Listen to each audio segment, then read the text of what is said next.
So you've been doing the exercises from blog 1, and what we're going to do is add on really just 3 exercises. And the reason why is because what the focus is with as you progress is to either increase tempo, increase intensity, increase the sets and reps. That's what you're doing to actually progress the person. So these are just 3 exercises that you can add into the mix as well.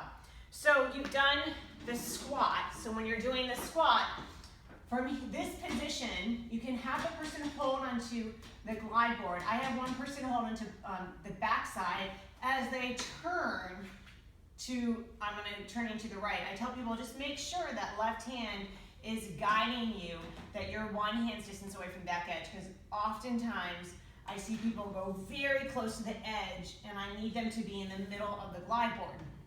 So you want your hips stacked. You take the top leg, place it at the lower corner so that your hip, knee, and ankle are aligned. The bottom leg can be self-spotting if needed because you're going to go into a side lying squat. It can also come up, so if someone has a lot of lordosis and they tend to really arch, you can bring the knee up. If someone's really flat back, do they feel better a little bit extended or neutral? You're going to play around with, again, with what your client's doing, or it can, the bottom leg can go straight through. The arm, oftentimes I feel people just relaxing, or I call it the Calvin Klein, where they're just hanging out like this. I want the upper body as active, so I encourage shoulders drawing away from the ears, the mouse hole, belly in. This is about spine stabilization. I want this to be stable, to look as efficient and effective and strong as possible as I'm driving through the leg. When you transition, pull the board up as you roll onto your back and then move to the other side. The reason why it's just a little bit of a tweak or cue to give, because oftentimes people will move on the board, and the more they move, the more the board moves, and then they go to do this exercise and they don't have a lot of range of motion. It's just a little helpful hint. So when you have the person do the side lying squat, you can move then right to lateral flexion. So scissor the legs is one option. However, the top leg can be straight and the bottom leg can hook. And when that does that, it actually helps drive the top pelvis forward to keep your hips stacked, and it anchors the leg. And then from here, I have my hands crossed, and I'm going to push in with my arm and come up.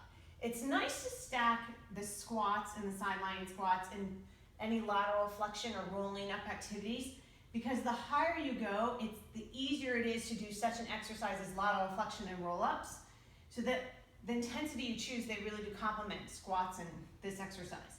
So you are trying to get someone to move in one plane, which is usually not where I'm trying to get people to go, but oftentimes people are rotating as a compensation, and I'm really trying to get someone to come straight up and down.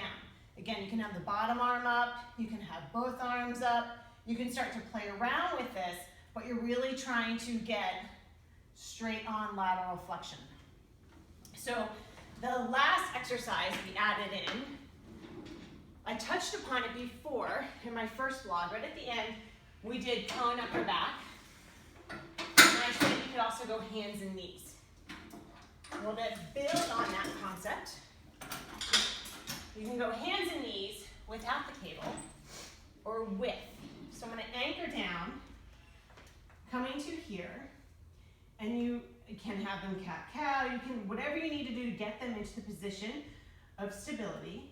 Unload an arm, and then start with maybe one arm pulling back. Anchor down, opposite leg.